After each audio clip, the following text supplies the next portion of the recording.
What if I told you Jesus came to abolish religion? What if I told you voting Republican really wasn't his mission? What if I told you Republican doesn't automatically mean Christian, and just because you call some people blind doesn't automatically give you vision? I mean, if religion is so great, why has it started so many wars?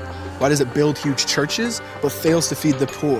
Tell single moms God doesn't love them if they've ever had a divorce, but in the Old Testament, God actually calls religious people whores. Religion might preach grace, but another thing they practice, tend to ridicule God's people. They did it to John the Baptist. They can't fix their problems, and so they just mask it, not realizing religion's like spraying perfume on a casket. See, the problem with religion is it never gets to the core. It's just behavior modification, like a long list of chores. Like, let's dress up the outside, make it look nice and neat. But it's funny, that's what they used to do to mummies while the corpse rots underneath. Now, I ain't judging, I'm just saying, quit putting on a fake look.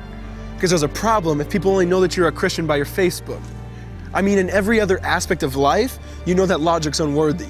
It's like saying you play for the Lakers just because you bought a jersey. See, this was me too, but no one seemed to be on to me. Acting like a church kid while addicted to pornography.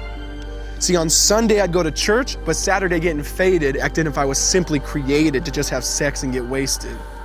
See, I spent my whole life building this facade of neatness, but now that I know Jesus, I boast in my weakness. Because if grace is water, then the church should be an ocean. It's not a museum for good people, it's a hospital for the broken. Which means I don't have to hide my failure, I don't have to hide my sin. Because it doesn't depend on me, it depends on Him. See, because when I was God's enemy, and certainly not a fan, He looked down and said, I want that man. Which is why Jesus hated religion, and for it He called them fools. Don't you see so much better than just following some rules? Now let me clarify. I love the church, I love the Bible, and yes, I believe in sin. But if Jesus came to your church, would they actually let Him in?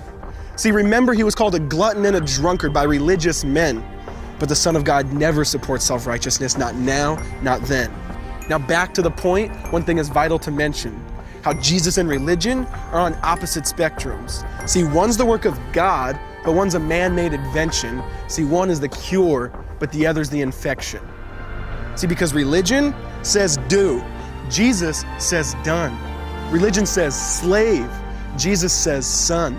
Religion puts you in bondage, while Jesus sets you free. Religion makes you blind, but Jesus makes you see. And that's why religion and Jesus are two different clans. Religion is man searching for God. Christianity is God searching for man.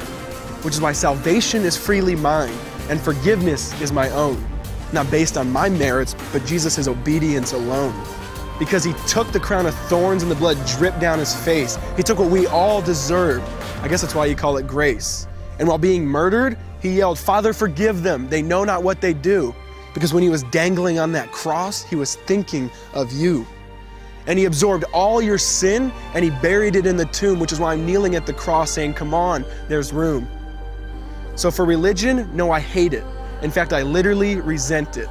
Because when Jesus said, it is finished, I believe He meant it.